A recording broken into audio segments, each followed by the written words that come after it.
Atchutapuram SEZ ప్రమాదంలో గాయపడిన వారిని ఏపీ సీఎం చంద్రబాబు పరామర్శించారు.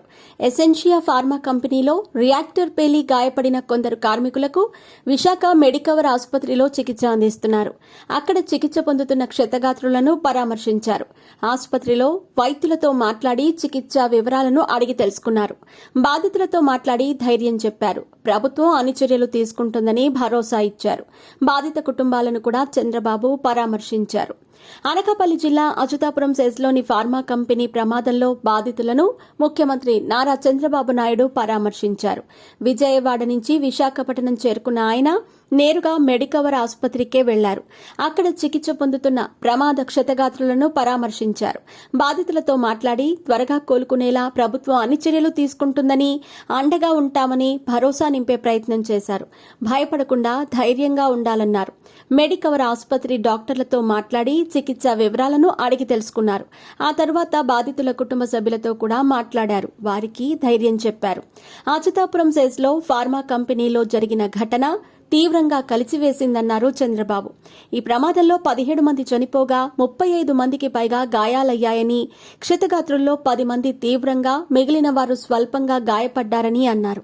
ఆసుపత్రుల్లో ఎంత ఖర్చైనా బాధితులందరికీ ఉత్తమ వైద్య సేవలందిస్తామని, అవసరమైన వారికి ప్లాస్టిక్ సర్జరీ కూడా చేయిస్తామని అన్నారు. అచ్యుతాపురం ఫార్మా కంపెనీ ప్రమాదంలో చనిపోయిన వారి కుటుంబాలకు చంద్రబాబు ₹1 కోటి పరిహారం ప్రకటించారు. ఈ ప్రమాదంలో గాయపడి చికిత్స పొందుతున్న వారు పూర్తి ఆరోగ్యవంతులై తిరిగి రావాలని ఆకాంక్షించారు. భవిష్యత్తులోనూ బాధిత కుటుంబాలకు అండగా ఉంటామని హామీ ఇచ్చారు. ప్రమాదాల నివారణకు అన్ని చర్యలు తీసుకుంటామన్నారు. ఈ ఘటనలో తీవ్ర గాయాల పాలైన వారికి 50 లక్షలు, స్వల్ప గాయాలైన వారికి 25 లక్షల చొప్పున పరిహారం అందజేస్తామని ప్రకటించారు. భవిష్యత్తులో ఇలాంటి ఘటనలు పునరావృతం కాకుండా చర్యలు తీసుకుంటామన్నారు. మరోవైపు గురువారం వైఎస్ఆర్సీపీ నేతలు కింగ్ జార్జ్ ఆసుపత్రిలో అచ్యుతాపురం ఘటనలో మృతుల కుటుంబాలను పరామర్శించారు. అచ్యుతాపురం ఘటన దురదృష్టకరమని, పాలక పార్టీ తీరు బాధాకరమని అన్నారు ఎమ్మెల్సీ బొత్స సత్యనారాయణ. ప్రమాద బాధితుల్ని ప్రభుత్వం పట్టించుకోవటం లేదని, నష్టపరిహారంపై ప్రభుత్వం నుంచి స్పష్టత లేకపోవటం దారుణమని అన్నారు.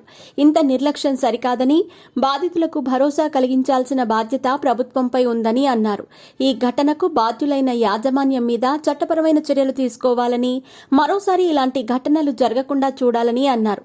ఇప్పటివరకు సీఎం చంద్రబాబు కేజీహెచ్కు ఎందుకు రాలేదని ప్రశ్నించారు బొత్స. వైఎస్ఆర్సీపీ డిమాండ్ను ఇప్పటికే అధినేత వైఎస్ జగన్ ప్రకటించారని, మృతుల కుటుంబాలకు ₹1 కోటి పరిహారం ఇవ్వాలని డిమాండ్ చేశారు. తమ ప్రభుత్వం ఎల్జీ పాలిమర్స్ ఘటనలో ₹1 కోటి పరిహారం ఇచ్చిన విషయాన్ని గుర్తు చేశారు. పరిహారం విషయంలో ప్రభుత్వం పట్టనట్లు వ్యవహరిస్తోందని, ఎన్ని కోట్లు ఇచ్చినా పోయిన ప్రాణం తిరిగి రాదని అన్నారు. కాగా బాధిత కుటుంబాలకు పరిహారంతోనే ఆదుకోవాలని డిమాండ్ చేశారు.